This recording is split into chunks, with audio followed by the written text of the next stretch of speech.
Dear participants, this is just a reminder that we will be having two Q&A sessions, one after the presentation of Dr. Ibbotson and one after the presentation of Professor Lalvani. If you have any questions in the meantime, do feel free to write them in the Q&A box, which you should find at the bottom of your screen. I already see that Nazakat Ali wrote saying, hi, I remember you from the last webinar, so it's great to see you again, Nazakat. Thank you for joining us one more time. Perhaps, dear Dr. Ibbotson and Professor Lalvani, with your permission, I'll formally start this webinar. Dear participants, thank you one more time for joining our second webinar of our monthly series. This one's dedicated to achieving Sustainable Development Goal 3, titled Strengthening National and Local Capacity to Ensure Healthy Lives and to Promote Well-Being at All Ages. The second webinar of our joint series, the last one took place 2 months ago, which was dedicated to the future of supply chain management in the health industry. Dr. Jeff Ibbotson, whom I will be introducing a bit later, will speak to us a little bit about the ways of measuring success for SDG3, the role of capacity building in achieving SDG3, and also introduce some various stakeholder strategies for SDG3 related progress. Following the Q&A session that you will have with Dr. Ibbotson, Professor Paul Lalvani will get into some greater detail on what Dr. Ibbotson will have mentioned, and also speak a bit more about the role of effective supply chain management in achieving SDG3. So as a reminder for you, SDG3 is titled, just like this webinar, to ensure healthy lives and promote well-being for all at all ages, and includes 13 targets, including perhaps what UNITAR is mandated to do, improving capacity building in the field of health. Upon request, certificates of participation for this webinar can be provided to you, and I invite you to request those via email to the email address that I'll be sharing at the end of the webinar. Now, without further ado, I have the great privilege of introducing our two speakers for today. They are what, in perhaps more informal circles, we call heavy hitters. So it is indeed a great privilege to have Dr. Jeff Ibbotson and Professor Paul Lalvani speak to us today and share their expertise. Professor Paul Lalvani is the founder and the executive director of the Empower School of Health, who is a very cherished partner of the United Nations and of UNITAR. And he is also the director of the Center for Digital Learning, as well as the Center for Leadership Development. Professor Lalvani has more than 25 years of experience in capacity building, procurement and supply chain management, access to medicine, and technology transfer. He is the former head of the Global Funds Department of Procurement and Supply Chain Management, advisor to the Gates Foundation, World Bank, the World Health Organization, and various ministries of health. His area of expertise includes public health, advocacy, business development, capacity building, strategic planning, policy development, national and international partnerships. It's great to have you, Professor Lalvani.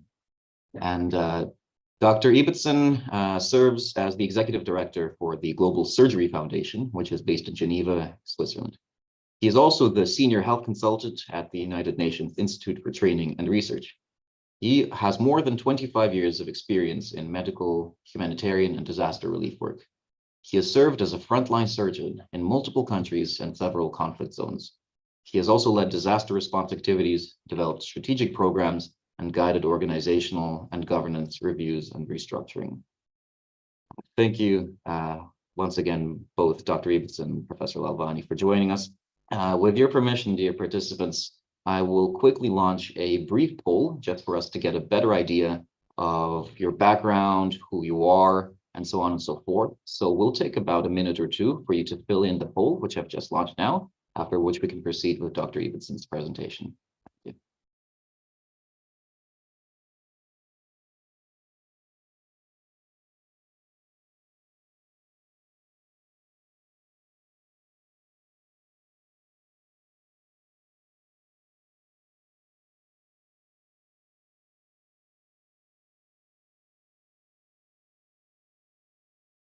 Daniel, what I'll do is I'll just walk through the results when we end the poll, so that the participants get a flavor for where everybody is from. So that'll be very useful.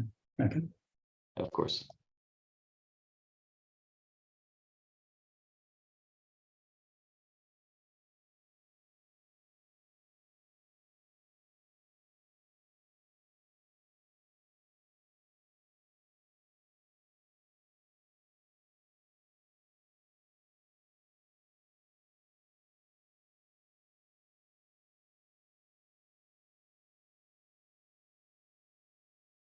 So about 45, 50% have completed. It's pretty close, 60-40 male, female.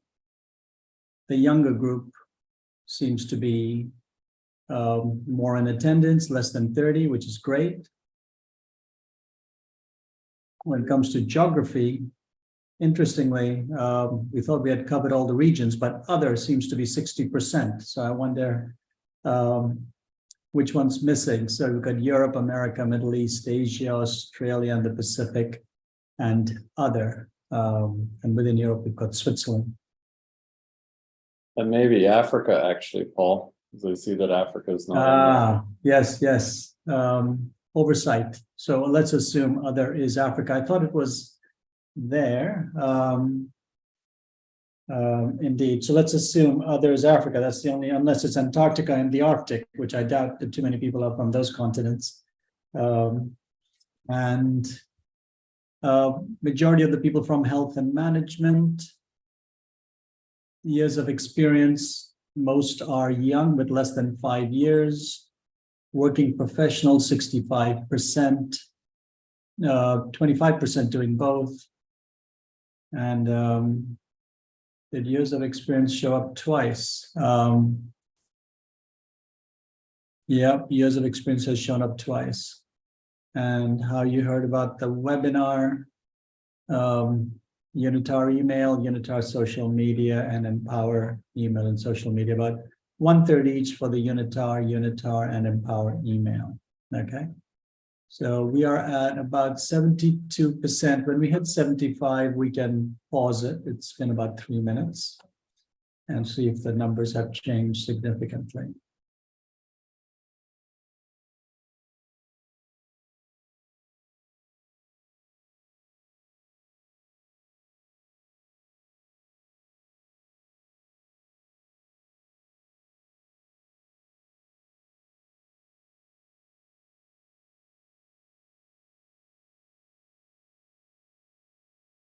%. All right, listening. There you go. So we can pause it now.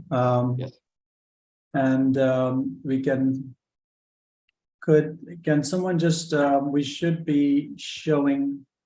Can you see the results? Can we just check with the participants if they can see the results as well? Yes. They can. If any of the participants I'll can just share the results. Yeah. Okay. So 66-34, so 2/3, 1/3, male, female. We can definitely do better. So promote more to women, get 50-50. Age, the younger generation, which is great. So the first two, less than 30 and 30-40, about 1/3 each. Geographical region, would assume Africa, 66%, Asia, 18%, and the rest are from Europe, majority. Health, 2/3, management, about 10-11%, and then other, about 17. When we talk about years of experience, it's actually about the same across, but less than 5 years old, less than 5 years experience is about 40%. Okay, and 6 to 10 again, which explains younger generation. And their other results are, as I had mentioned earlier, working professionals, 2/3, doing both studying and learning, which is the new norm.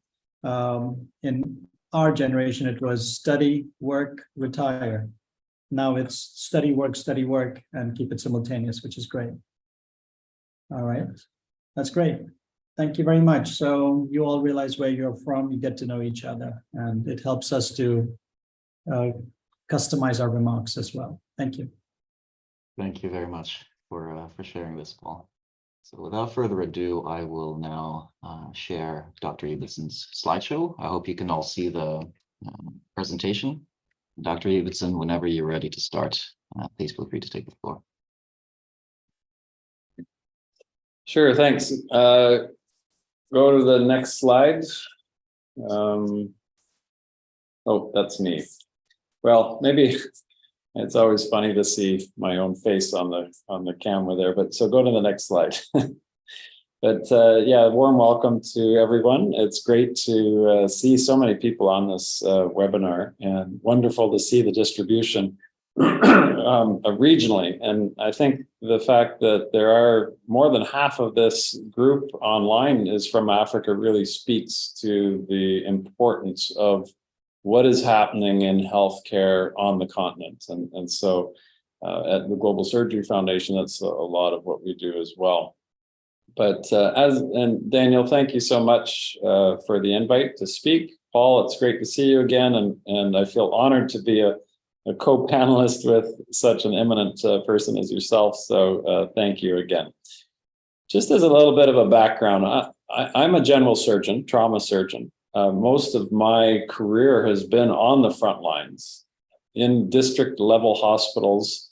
I'm originally from Canada, and about 60 to 70% of my professional career over the last 20, 25 years has been spent in low resource countries. Both on the African continent and also in Asia, a lot of time in countries like Indonesia and Nepal, but mainly working as a clinician on the front lines at the district hospital. And so for many of you out there today, in that same setting that I just described, I know what it's like to be there. I know the pain that sometimes we suffer and go through because of the challenges that are faced. And so what I want to do today is just touch on the connection and possibly the disconnection between what we see in the SDGs, in particular with SDG3, and what we actually are faced with at the front lines. And so how do we use these elements that you're learning about in this webinar series, and in particular SDG3, to your advantage to do what you need to do? So I'm not going to spend a lot of time diving into the details of what SDG is, because you know what? Most of you can go online and read through it. What I want to do is talk about where those linkages are that may not be on the websites that you see at the UN. So, you know, the underlying goal is to improve health outcomes, to reduce preventable deaths, and using those targets, whether it be maternal, child health, mental health, whatever it may be, using those targets to zero in on where we can prevent deaths and have better health outcomes. And we want to also remember that it's not just about preventing deaths. Already in the chat, I saw Catherine had put something about palliative care. That's a really close thing to my heart, because you know what, no matter how good we are in healthcare, we're not going to save everybody. And yet what healthcare is all about is providing good care, not always the cure. And so what we want to remember is that things like palliative care and hospice care should not be neglected. That's the backbone of health care. We're not going to cure everybody. And so how do we use the SDGs and the targets to help strengthen your position as a caregiver on the front lines? I think that's the important question at hand. Achieving SDG3 is important for all of the SDG3 is important for all of the sustainable development. And you cannot just do it with one element. It has to include governments with their policies, the systems, the investments, right down to the frontline caregivers. And it also needs cooperation from international agencies, capacity building agencies. Together, we can make a difference. If we end up working in silos, we won't be as effective. And so that's the essence of what we want to talk about today. And I know Paul will get down to some of the granular details a little bit later on some of the possibilities and things like supply chain. But I want to try to make that connection today in my discussion. How do you connect this top level SDG at 30,000 feet with us clinicians who are at the front line at district hospitals struggling to care for the patients? Next slide, please. So the relevance of SDG, oh, this is a little different than what I was expecting. The indicators, yeah, so we can go on, yeah, the relevance. You know what the challenges that you're facing. You know, there's an overwhelming burden of disease and this capacity of healthcare providers, whether it be the frontline workers, the administration, the financing, the policy, it's stretched beyond breaking point in many, many areas. And so, you know, there's a list of items there that are listed as healthcare challenges, but I just remember back to my days in district hospitals. I remember the lines, the sheer numbers, the exhaustion of the workforce, and how do we overcome those challenges? The workforce issue is a very important issue. Supply chain and getting the tools and the consumables that are needed is another big issue. Finding solutions that are homegrown, organically developed solutions for your scenario is going to be very important. And then the importance is using the SDGs, and in particular the targets of SDG3, to make a case for you getting the support that you need, whether it be from your hospital administration, up to the regional administration, right up to the national administration and the policies, and advocating for your patients on the front line. There's barriers to all of these goals that we set to move this forward. It can be financial barriers, it can be cultural barriers, understanding of your patient group to even come to the hospital, and looking for locally derived solutions for those, overcoming those barriers is very important. And then tapping into the international agencies and systems like UNITAR, Empower School of Health, Global Surgery Foundation, multiple other agencies to help overcome those barriers is going to be very important. Next slide, please. So in improving health, oh, again, this is a different slide than I see, there's two-sided, sorry.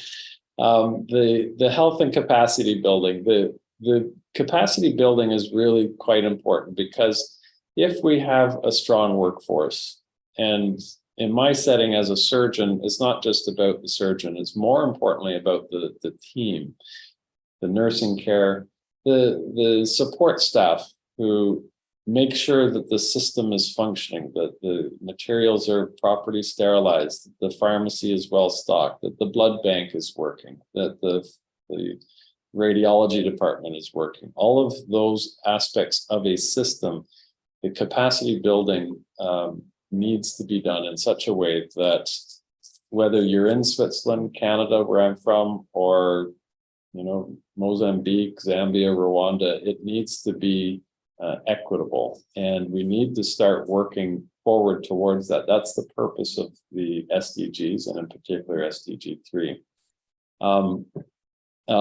I like this example down a little bit lower. In India, public health needs 10,000 Masters of Public Health graduates per year for the next decade. How are we going to achieve that? There's a massive amount of deficit of healthcare workers globally, and the numbers in our field of surgery is just as great. The need for nursing is great. Going back to palliative care, I was involved with helping develop a palliative care system and unit in the country of Nepal.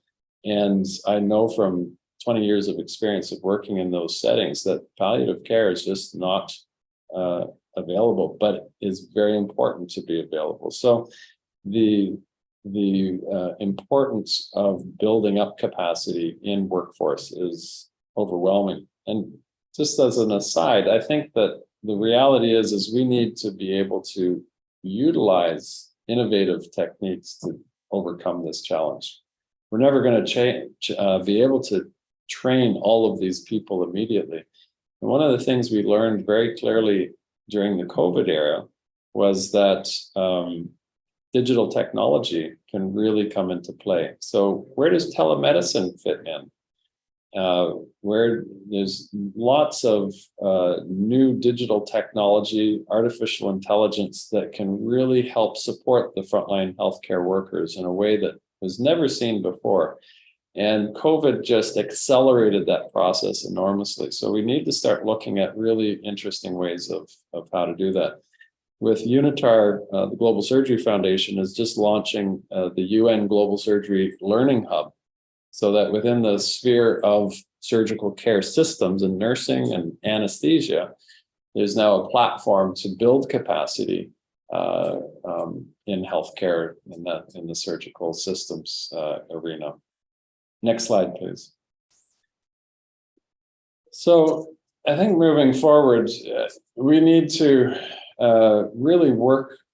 The whole premise of the SDGs is that we don't leave anyone behind. And so whether you're in Asia or in Africa, the disparities between what is in a high-income country is enormous. And we have to work very hard at not leaving anyone behind. But I can also tell you, coming from Canada, there are communities in Canada which are very similar to what we see in Africa, with the remote north, Aboriginal communities, First Nations communities. We need to look at how we can break down the disparities even within some countries like my own home country. So there's a lot of different ways that we can do that, and there's initiatives like the World Health Report in 2006 that highlights these issues, and the Workforce Alliance that's moving forward. So I would encourage all of the listeners to start researching the different resources, like at the WHO, to find out what you can tap into to help this process, in particular for your own area, your own region, your own institutions. Next slide, please.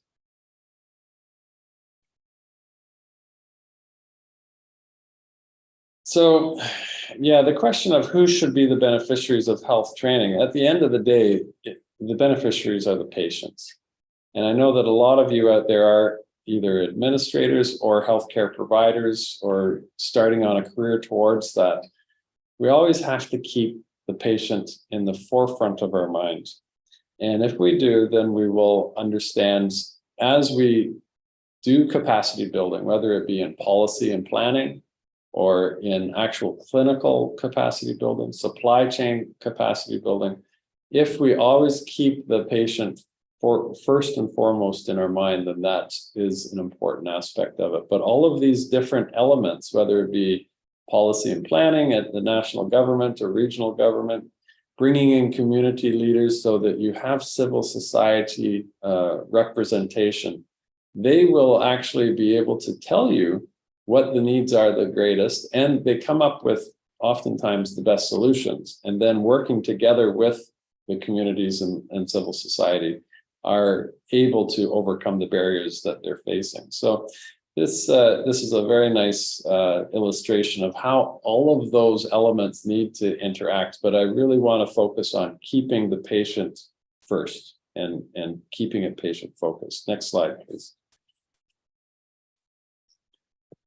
Now, a lot of this can be broken down for the healthcare workers to the service delivery, health promotion and advocacy, the actual capacity building. I love that photo. That was the first laparoscopic cholecystectomy ever done in West Kalimantan, Indonesia. And I had the privilege of being a part of that procedure.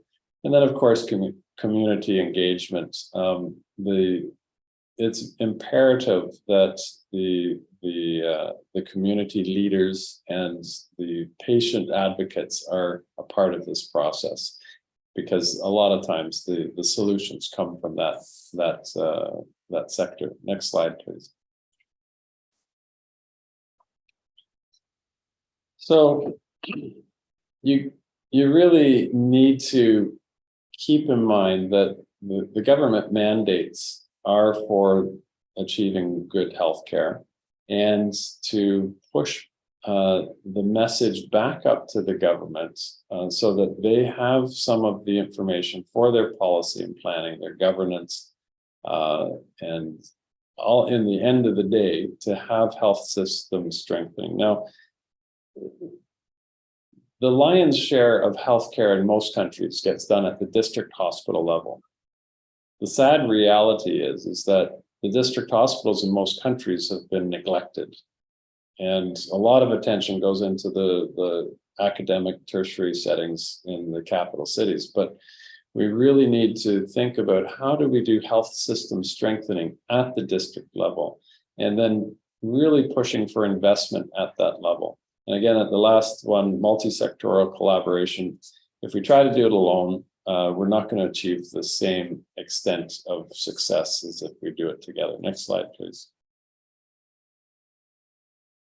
So for international organizations, what we at UNITAR or Global Surgery Foundation or Empower or the myriad of other international organizations, we're here to assist, to support locally driven, organically developed solutions. And I know for the Global Surgery Foundation, which I lead, our main mandate is to help frontline workers in resource mobilization.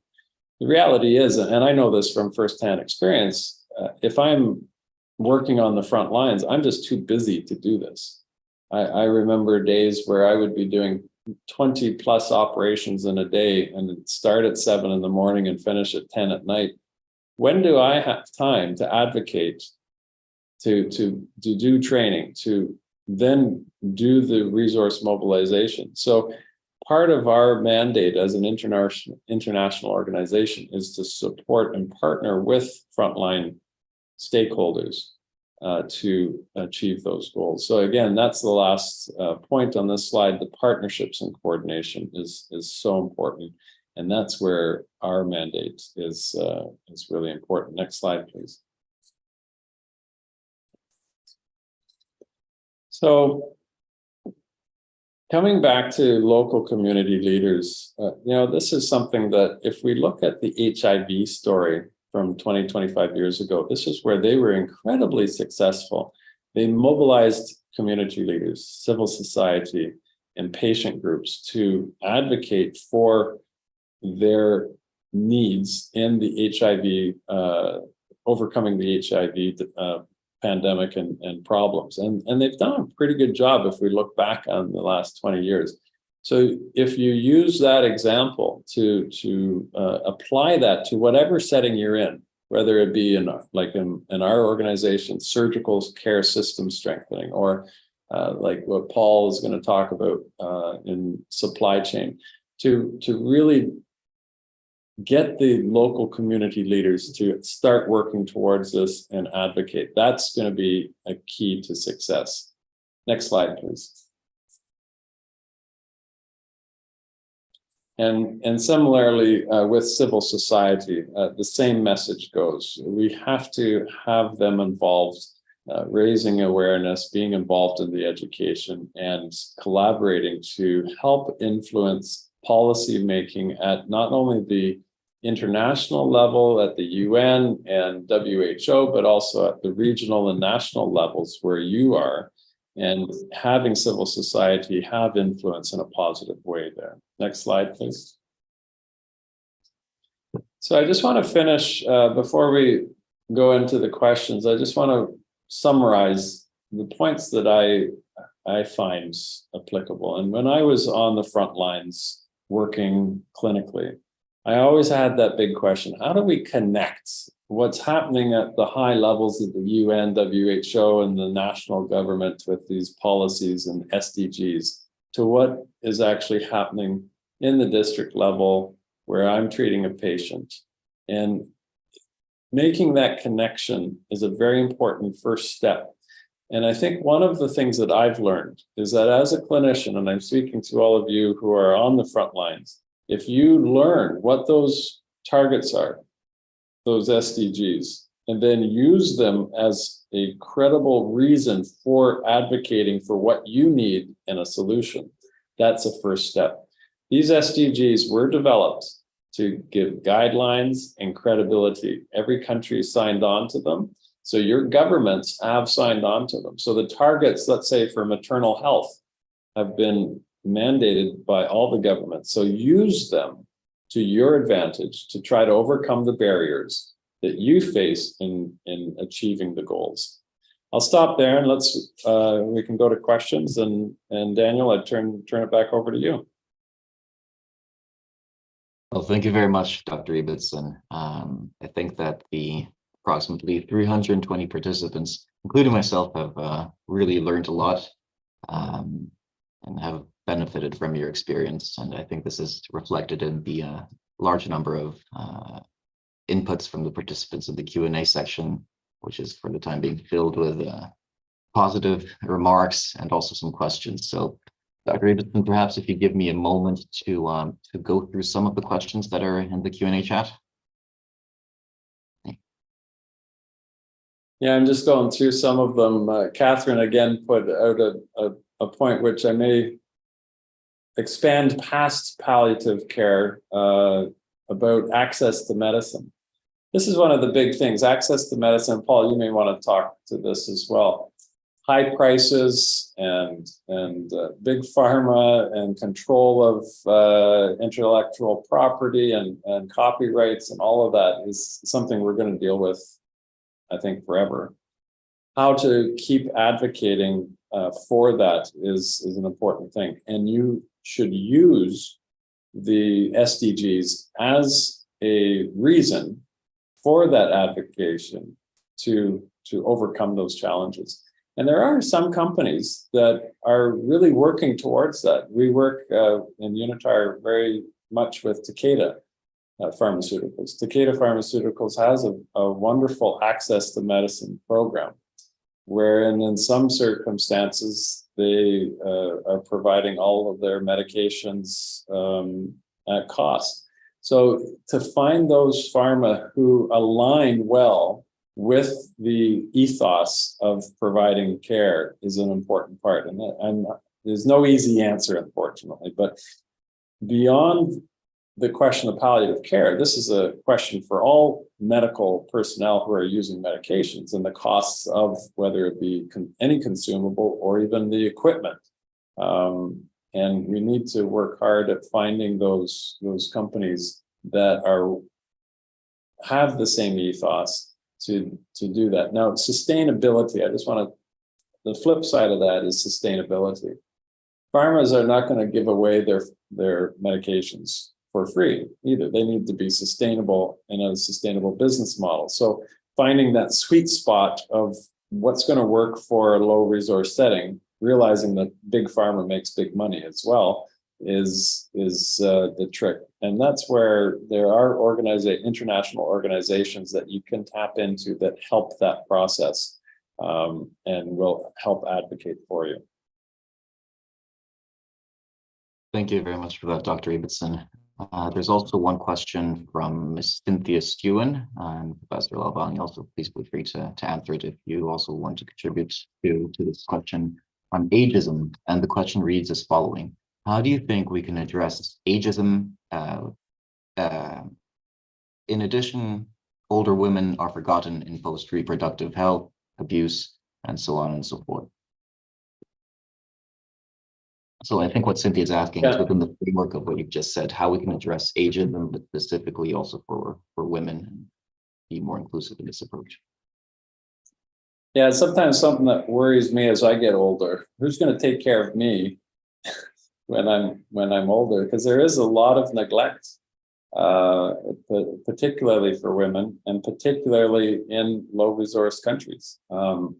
So if there is an initiative through the UN that UNITAR is involved with. Daniel, you may know a little bit more about this than I, with an ambassador from Ecuador who's targeting age-related issues just like this. And so even within the United Nations system, there is now a recognition that this is an important issue that needs to be dealt with. And within healthcare, I think that specifically and also specifically with women, we need to have that highlighted. And I think through partnership and collaboration with groups like the UN Initiative in Aging, these issues can be raised. And Daniel, correct me if I'm wrong, there may even be a resolution being put forward in the near future about aging. Where these issues can be brought forward to governments. Now, when a resolution goes before the United Nations or the WHO, all of the governments have to decide on whether they accept that resolution. When these governments sign on to that resolution, they're basically stating that they agree with the terms of that resolution. Knowing those resolutions, and specifically whether it be in palliative care or whether it be in aging or let's say women's cancer, knowing what those resolutions in the countries have determined is really good. I won't say what word should I was going to say good ammunition, but really good data to go to your policymakers and say, look, this resolution says we need to do this, that, and the other thing, whether it be for aging, women's cancer, palliative care, and then use those decisions based at the higher levels, based and founded on the SDGs to advocate for your position. Thank you for this answer, Dr. Ibbotson. And perhaps the last question before we proceed with Professor Lalvane's presentation. I'll combine two questions that I see here because they're rather similar. The first one reads, how can the community be engaged if there's a lack of healthcare facilities in the country and if there's a lack of equipment? And the second question reads, what can we do to help district hospitals because there's a lack of staff or resources? I will give an example of a pregnant mother involved in RTA, and she had hemopneumothorax. Thank you. And we lost the patient due to no chest drains. They are in central hospital and people aren't trained in the basics of life saving. Yeah. No, it's a heartbreaking situation that this person brings up, and even as a surgeon who's trained to do, even open a chest to do cardiac massage, if I don't have the right tools, I can't do it. So this will probably dive into a little bit of what Paul's going to talk about, but supply chains, but getting the right tools and the right training to the right place is exactly what both of these are talking about. It's a very complicated, very complex process to do that. And at first glance, even I would say, wow, this is overwhelming. I'm overwhelmed. I can't think of how to do this. But I think what you need to do is in your local setting, pick what's going to have the biggest impact for the easiest step forward, because then you will encourage your local team in these small, quick wins. Now, I don't necessarily like the term quick win, but the reality is we all need some encouragement, baby steps moving forward. So in the term of this example, chest tube, if you have a hospital where you can get chest tubes and training for putting in a chest tube and then referral to where it can be managed, that's a relatively straightforward process. But then you need to, it goes back to the words we were using earlier, partnership and collaboration. Doing it alone isn't possible. You're going to have to do this in the example of a human pneumothorax with a life-saving intervention, very simple, putting a chest tube in and saving a life. It's a relatively easy step forward. So even that easy, quick win can encourage your team at your local hospital and the emergency department to take the next step with whatever you identify as being the biggest need. One of the hospitals I worked in Asia, one of the biggest things we saw were supracondylar fractures of the elbow. So all of a sudden, over a period of time, with some fairly straightforward training, even the local healthcare workers learned how to manage a supracondylar fracture very well. Also learned when to refer to an orthopedic surgeon up the level when surgery was needed. So there's little examples, but it really goes back to you identifying what those high impact, easy wins are going to be for your setting, and then finding the resources to tap into that. And then I can turn over to Paul about the supply chain issue for the supplies and how to overcome that. That's more his area of expertise. Wonderful. Thank you very much, Dr. Evenson, for your expertise and your time. I think everyone's learned a lot, and I can see that you've really engaged the curiosity of our participants. I think, well, it's been great being we're a part of receiving it. questions faster than you can answer them. That's always a good sign. Yeah, I must apologize. I do need to run to my next session, but I just encourage you and what you're doing here with this session. It's wonderful to see the active participation of so many participants.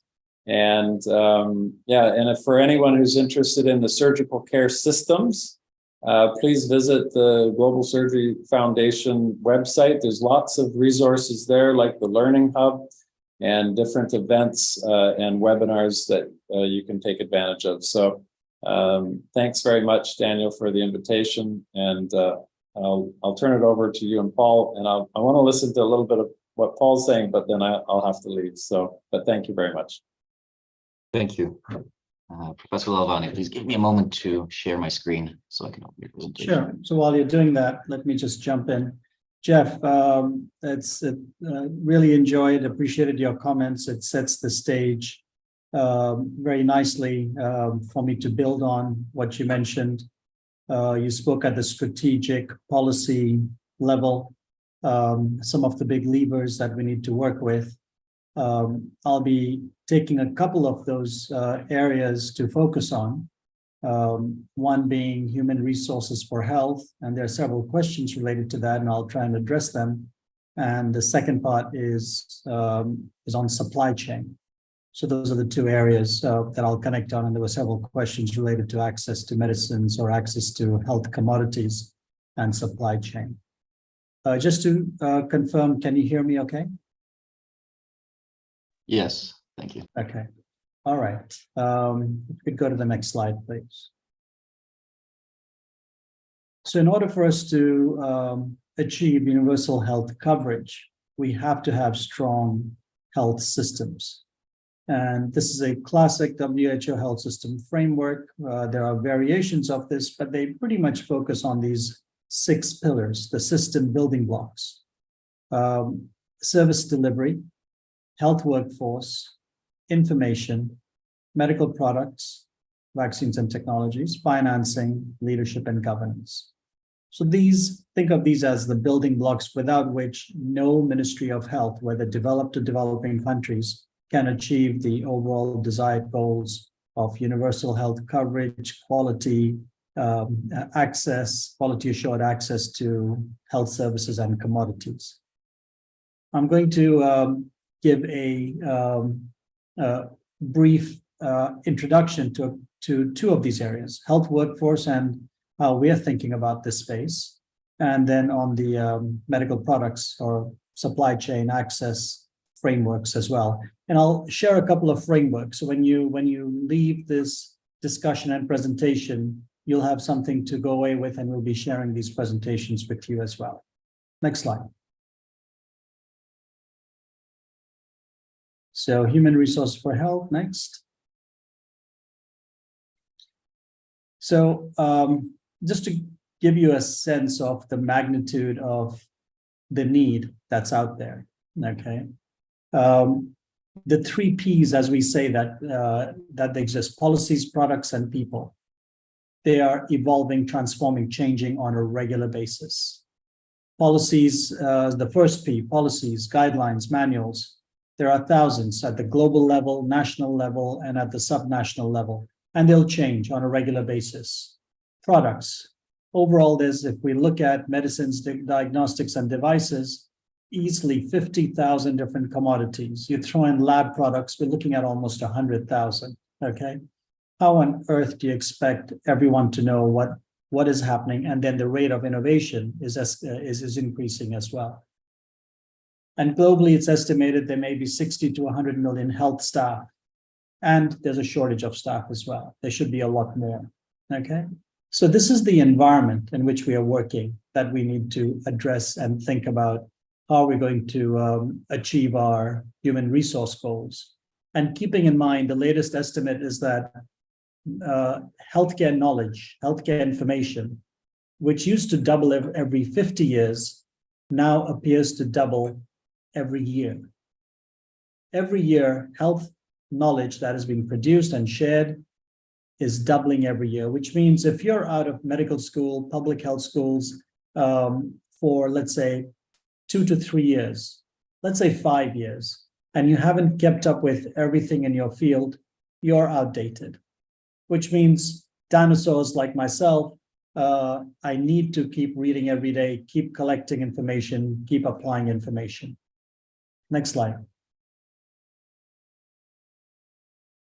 And it's not just numbers of people, right? So it's the required HR capacity, and Jeff already mentioned that.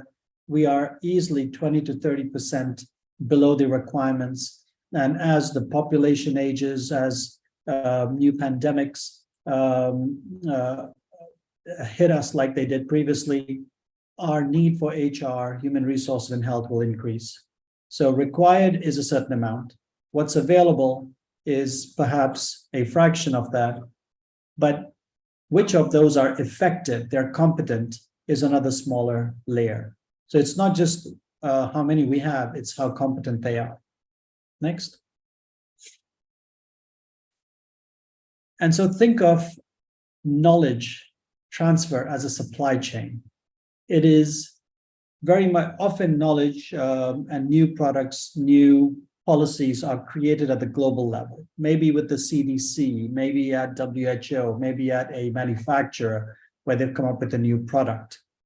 Now that global knowledge needs to move to the national level, be adapted, be customized, and then from the national level needs to go to the local level, and from the local or the community level, which Jeff was referring to, needs to reach the volunteer and eventually the patient. More and more products are being transformed into not at point of care and patient-centric products and technologies, which means you don't need a health worker intervention in many cases. Next.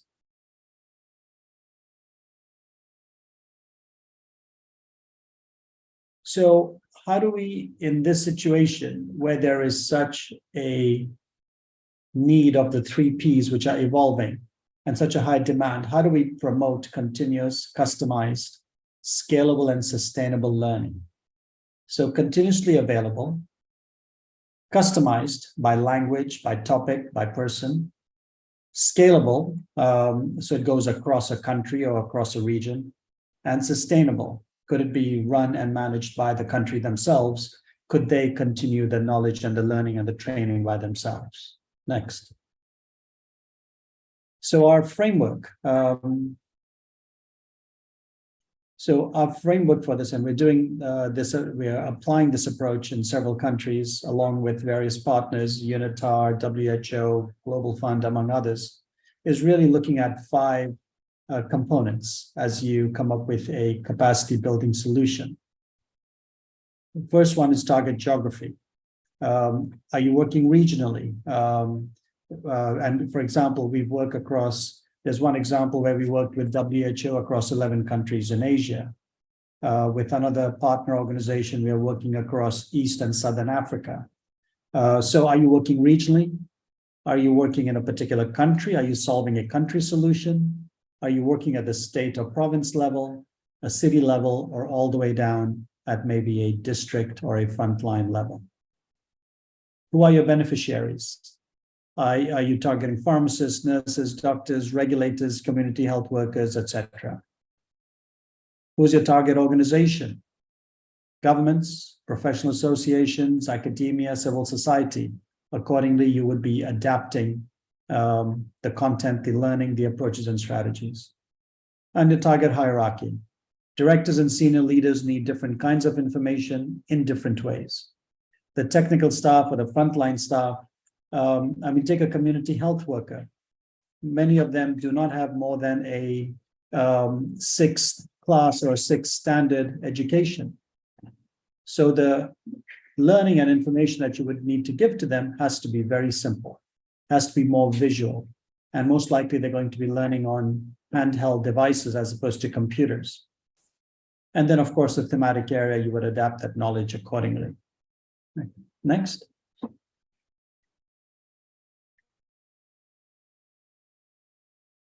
And where you deliver the training or the knowledge or the capacity building is also a critical component, which we talked about in the previous slide.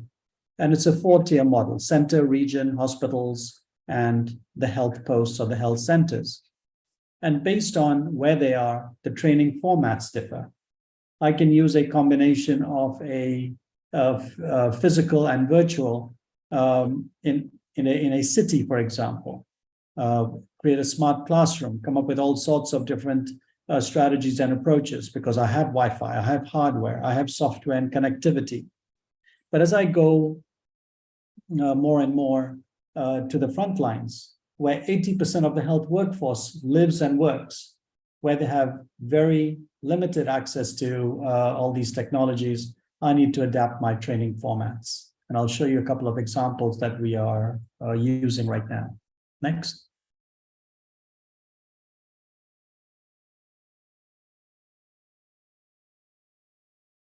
So this is what you would see as a potential smart classroom at the center, cities, well connected. You would have something on this range order, okay? All the data, all the training that you're going to do is in the cloud. It's available.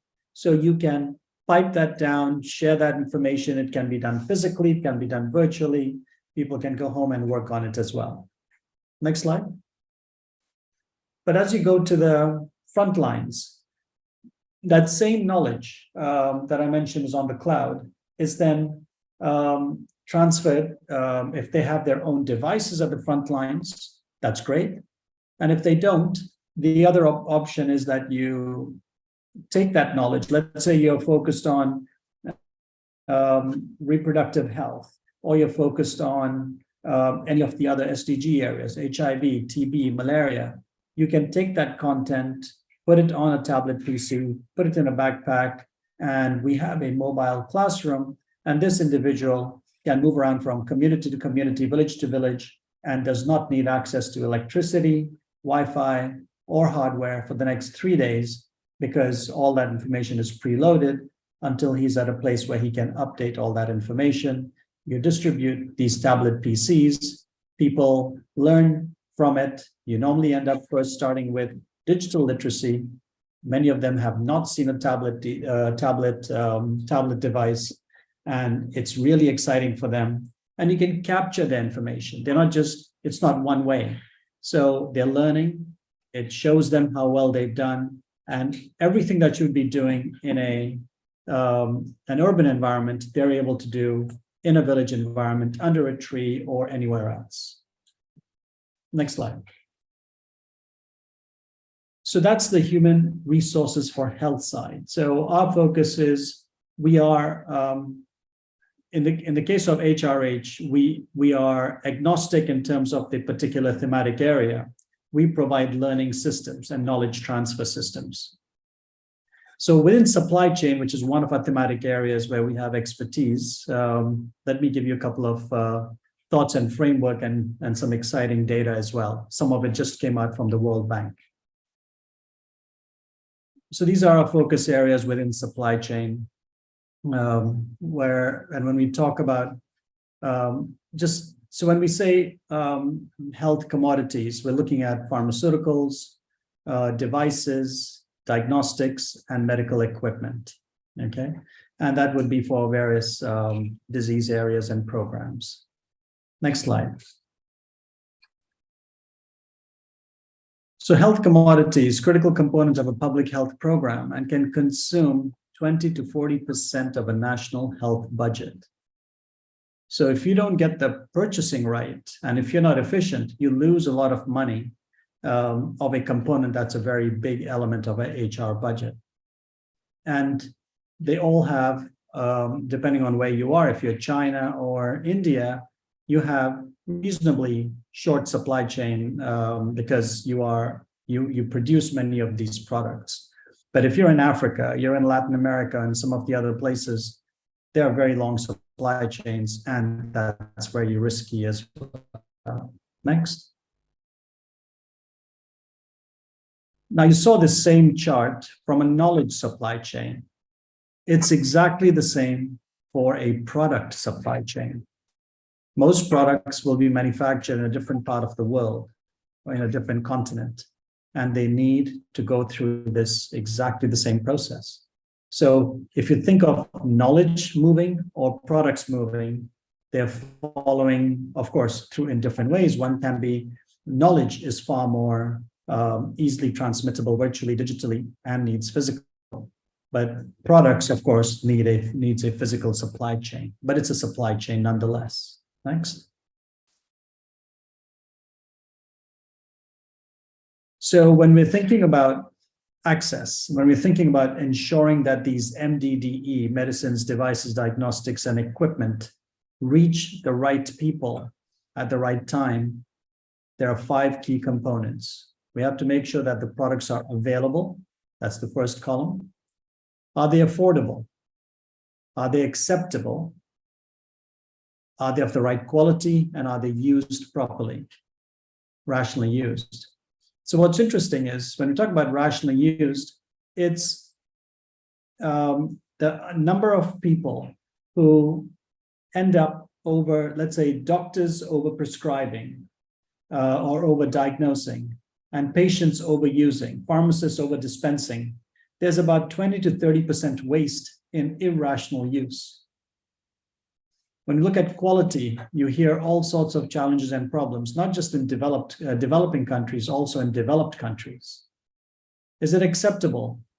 In many cases, the policies may change, but an individual or a target country may not wish to move from a brand name to a generic or one generic to another. So we have to work through that as well.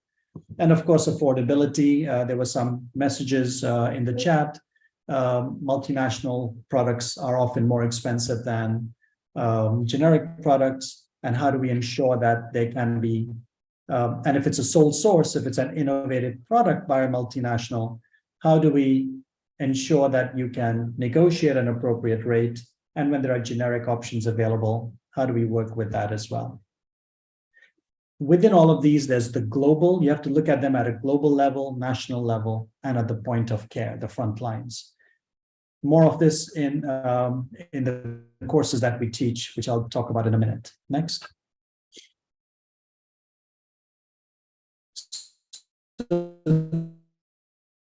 About a month or 2 months ago. So the World Bank, the supply chain capacity of countries at the national level, and they ranked and rated about not all 200 countries, but majority of them. And if you take a look at, which is in small print, it says logistics is a $4.3 trillion industry. $4.3 trillion. Okay, it's basically lots of zeros. Okay, and they looked at 6 different criteria and they ranked the different countries. So just before we go to the next slide, could I ask you to type in the chat in your Q&A which countries do you think will probably be in the top 20? And which countries do you think will be in the last 20? Just give two or three, just type 2 or 3 country names. Just write top 3 and mention 3 countries, bottom 3, mention 3 countries. And use what we say is an educated guess, okay? I'll give you all a minute or two, and I'll look at the Q&A chat.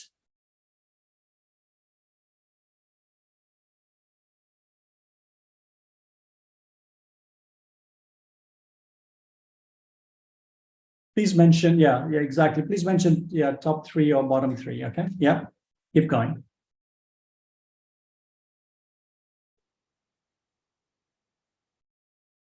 Someone has mentioned top 3, China, India, Indonesia. By the way, it's, okay. Hazim just mentioned China, but I'm not sure if it's the top 3 or a bottom 3. Karuna, India, Australia, Canada. Isaac just wrote top 3. Joseph, Germany, China, USA. Singapore, India, USA. USA, Russia, Brazil. Okay. Everyone's writing the top 3. Okay, excellent. Could I ask you to switch to, oh yeah, some have the bottom 3 as well. Good. If you can start writing bottom 3 as well. So, so don't just write Africa as a continent, because there are some countries that are really advanced. Do mention country names. Bottom 3, Zambia, Sudan, Nigeria. Zambia, Zimbabwe, Mexico. Bottom 3, Namibia, Cameroon, Uganda, Vanuatu, New Zealand, Rwanda, etc., etc. Okay. Thank you. Several of you have definitely got it right. You're thinking the right way. So next slide, please. So, and you'll see, so the list on the left, it's a bit small, but let me just ask, Daniel, can you read the names? It's not too small, is it? Singapore, Finland, Denmark, Good. Germany. You can read. Okay, good. All right. So look at the top 20. Yeah. So some of them you already mentioned. Canada, I saw that several times. Germany was mentioned. It's a little unfair to include Singapore. It's really a city country, right? So not surprising that it's there, one of the most developed countries. Finland in the Nordic, again, smallish country. Denmark, Germany, a big country that's up there. Netherlands, Switzerland, well done, Switzerland. Austria, Belgium, Canada, etc. So all the European and developed countries, except for Singapore, they're all up there. Canada, now it gets interesting. Hong Kong, again, city country, so it's a bit unfair to include that. But as you go further down, you've got Taiwan, and you've got United States is up there. Hang on, my screen is, let me go back to here. But you see, China makes it to the top 20, one of the largest countries. India, by the way, is about number 40 somewhere. It's not up there. But if you look at the bottom 20, many countries are in conflict. So not surprising that you would see them in that list. Libya, Afghanistan, Sudan is also there. Somalia, Haiti, Cameroon, many people mentioned that. So they can get is 5, lowest is 1. So you can see from to 1.9. Okay, next slide. I might have some internet issues. Can you hear me okay? Yes, now we do. Okay. So what's interesting is logistics costs as a percent of national GDP for developed countries ranges from 8 to 9%. For global average, it's 13 to 14%, and for developing countries, it's from 20 to 30%. So there's a lot of wastage. And earlier I mentioned that the healthcare budget could be as high as 20 to 40%. And if you have inefficiencies in logistics, you're losing even more money. Okay, next slide. So that's the importance of supply chain in all of this. Now, within that was just general logistics at the national level. So the big public health organizations and donors, USAID, Gates Foundation, Global Fund, and others have come up with a framework to measure the supply chain maturity level. And they look at different elements, not the 6 variables that you saw for World Bank. In the case, this is a Global Fund maturity level. They look at 20 different variables.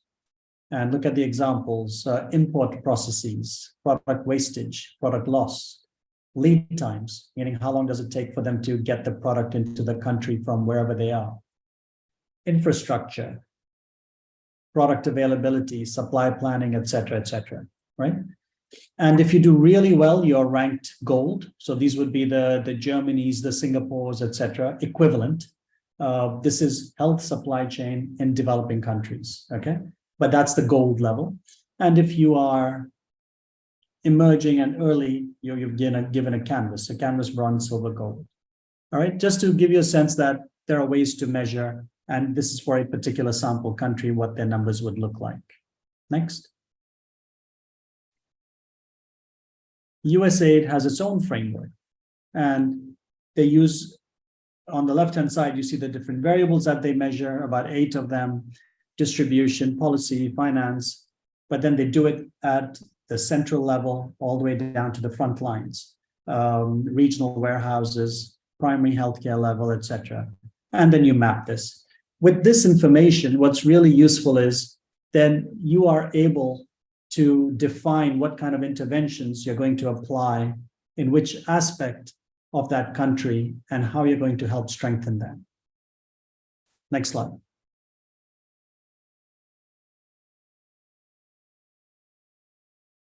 A lot of this information comes up in a lot of our courses that we've designed and developed with various organizations, and especially with UNITAR. Next slide, please. And depending on what you'd like to focus on, here are 2 courses that we do with UNITAR. One's a master's program in global health procurement and supply chain, which is a 24-month program. And the other one is a 12-month program, which is a postgraduate diploma.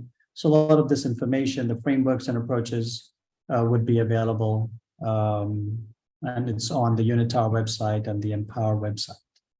Next slide. I think that's the last. And just briefly who we are, I'll just introduce ourselves. Go ahead. Everybody knows UNITAR. You may not know Empower. Go ahead, next.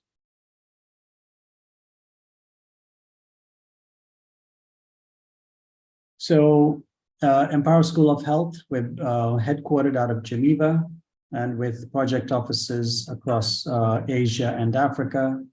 We build, as we had mentioned earlier, scalable, open source transferable learning solutions. Supply chain is one of our core areas, but we have several others as well. And we work with various partners, governments, academia, working across more than 100 countries in 20 different languages. Next.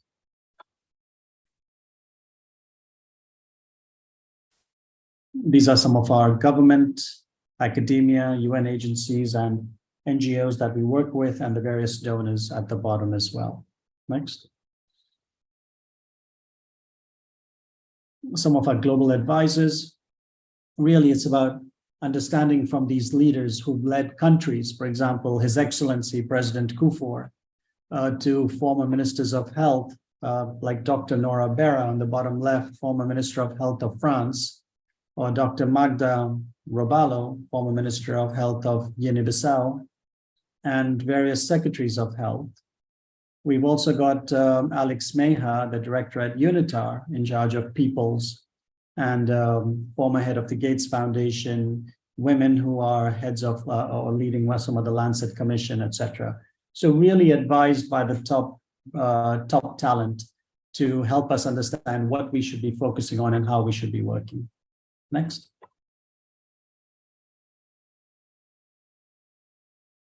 That's it. Thank you very much. And with this, I give the floor back to Daniel.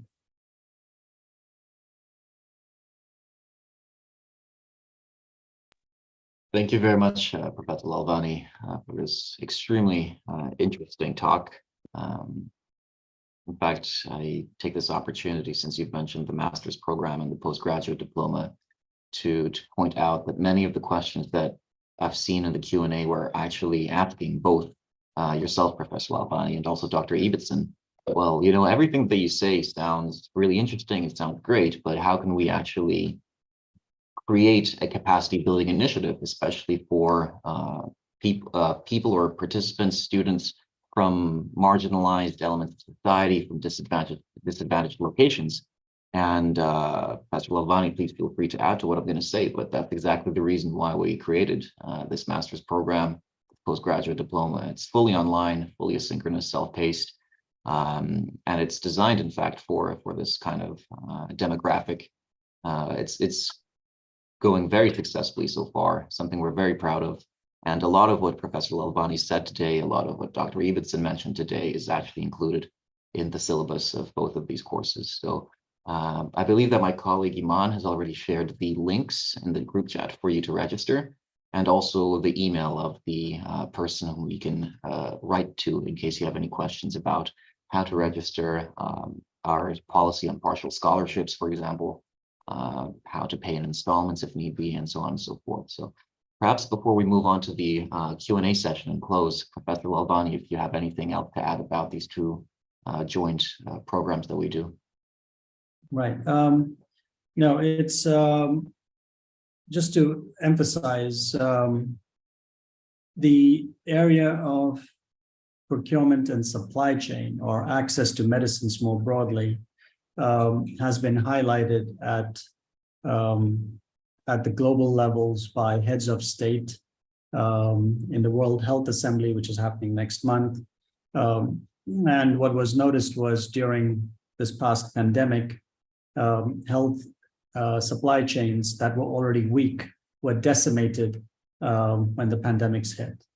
One thing that's noticed is that there is a tremendous demand and need for talented supply chain professionals who can come from any background. In fact, the individuals who take these courses many of them are health professionals, some are management professionals, some are engineers. So the background, you don't need to be a pharmacist or a scientist or a PhD to do these courses. It's really a balance. So the part of this course talks about the health side. So it talks about the different commodities, the frameworks, etc. And then the other part talks about the supply chain components and elements, and we break it down one by one. In addition to self-paced learning, you have access to the faculty members at all times, monthly webinars, and for the high achieving students, we also explore internship opportunities, including potential jobs, but you should not have any difficulty finding jobs after completing these courses. Like I mentioned, there's a tremendous demand for these. Thank you. Thank you very much, Professor Lalvani. And I can already see in the Q&A that there's a lot of questions about financial arrangements, and I'll reiterate that we invite you to message the email address that has been shared with you in the group chat, and somebody from Empower School of Health will address all these questions about possible arrangements. Professor Lalvani, perhaps we have time for one or two more questions before we close with the final poll. Yeah. Looked at that technical questions. The others can be taken up by Unitar and the Empower team related to scholarships and cost. Look, we understand that there are challenges with finances. Low and middle income countries it's a catch-22. You absolutely need this knowledge and information, but often you're not able to afford to pay for it. There are donors, and we work very closely with Global Fund, USAID, the French Development Organization, and Daniel, we should also look at the Swiss Development Agency as well. We haven't reached out to them. We are both Swiss-based organizations. I'm sure there's a possibility there. The Belgians, Enabel, they've all funded students to join, working professionals and students to join, partial scholarships or even full scholarships.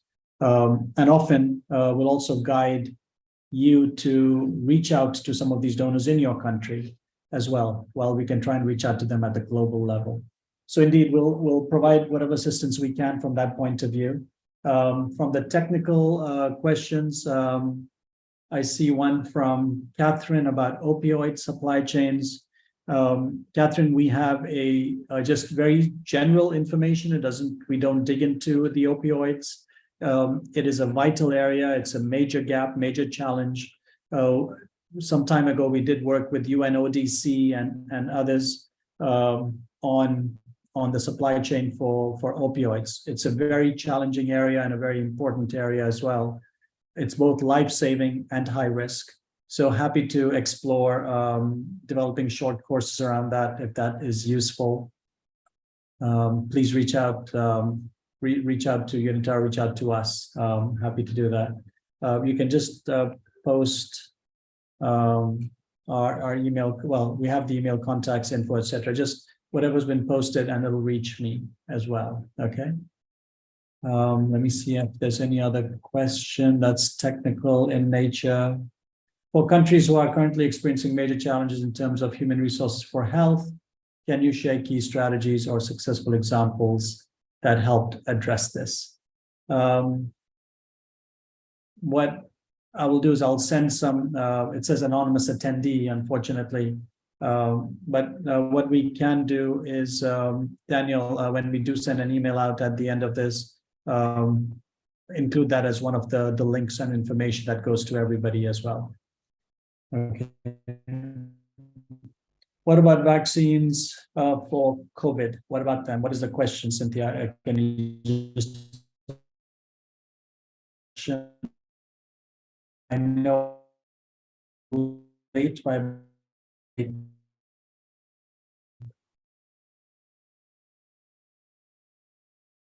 But one of the chief management is about the right product at the right place. How can we achieve this for Africa? There are many strategies for this. In 50 years ago, India was in exactly the same state as Africa, if not actually worse, much worse. We did not know how to manufacture our own medicines. We relied entirely on the multinationals and imports from other places. It took us a long time to get there. Africa is on an aggressive path to strengthening its ability for local manufacturing, regional manufacturing in Africa, creating its own products. They may not necessarily be cheaper initially, but eventually you'll get there and you won't be relying as much on global products.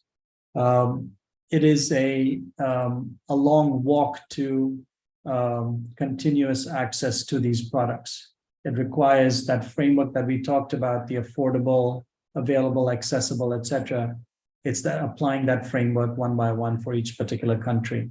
And that would have to be reviewed from that point of view and agree on which strategy. What makes it challenging, as a last comment, is the Ministry of Health needs to come together with the Ministry of Industry, and this manufacturing, production, the industrial side talks very closely to the Ministry of Health to be able to achieve the desired SDG outcomes from an access point of view. All right. Let me stop with that, and thank you for your patience and thank you for being with us. And Daniel, I leave it to you for closing remarks and the closing poll, etc. Thank you, dear participants, for your time. We hope that you've learned a lot, have enjoyed your time, and we hope to hear from you soon and welcome you, ideally, both to our master's and to our postgraduate diploma. Before you leave, I kindly ask for 2 minutes of your time to conduct a poll about some of your interests, and I'll leave this open for maybe 2 or 3 minutes. Please feel free to do this before you disconnect. And I've shared the email address of my colleague, Stephen Joyce, who would also be very happy to answer any questions you may have about our programs. And you also have the email address of Empower School of Health, whom you can also write to with any questions about our joint programs. Thank you very much.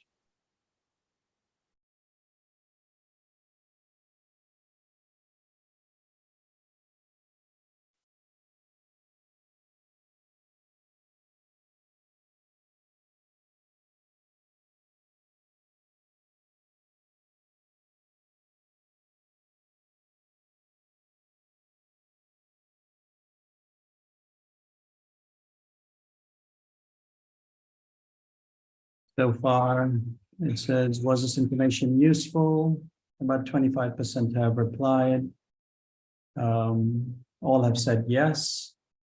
One person has said somewhat, so let's see where we can improve. Would you like to receive more information on any of these topics? A lot on supply chain, a lot of HRH for health, and on SDG3. So the email that we'll send, Daniel, we can then accordingly include those elements. With pleasure. Yeah. Are you interested in working in health, supply chain, other? In health and supply chain, about 50-50. Are you interested in enrolling in the supply chain courses? Actually interested in working in about 80% are interested in supply chain courses.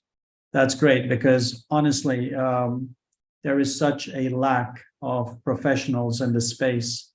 And the reason is normally, there are clear pathways for doctors, nurses, pharmacists, or lawyers, accountants, but there isn't a clear pathway for health supply chain professionals, and hence the gap.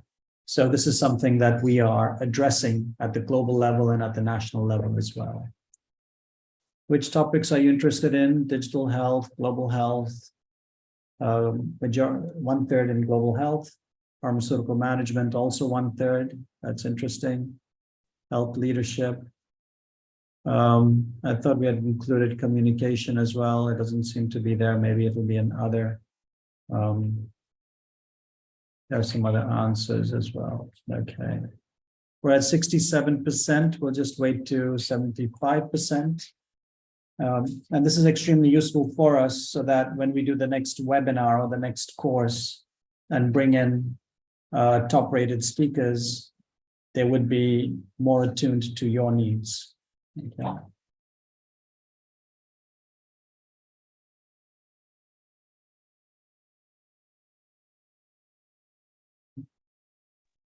Well, with this, we've got about 69%, 69% of you who have participated in the poll.